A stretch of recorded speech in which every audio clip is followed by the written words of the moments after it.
நமது தென்னக காசி பைரவர் திருக்கோவிலில் வருகின்ற ஜூன் 18 புதன்கிழமை தேய்பிறை அஷ்டமி திருவிழா காலை 9:30 மணிக்கு முதல் கால பாலாபிஷேகம்.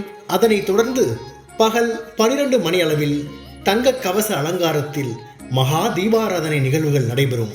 மாலை 4 மணிக்கு இரண்டாம் கால பாலாபிஷேகம். அதனைத் தொடர்ந்து இரவு 7:30 மணி அளவில் பிரம்மாண்ட ராஜ அலங்காரத்தில் மகா தீபாராதனை நடைபெறும்.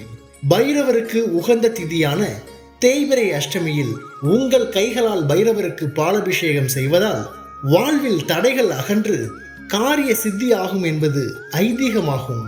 தேய்பிறை அஷ்டமியில் பைரவரை சரணடைந்து வாழ்வில் எல்லா வளமும் நலமும் பெறுங்கள். ஓம் ஸ்ரீ பைரவாய நமக.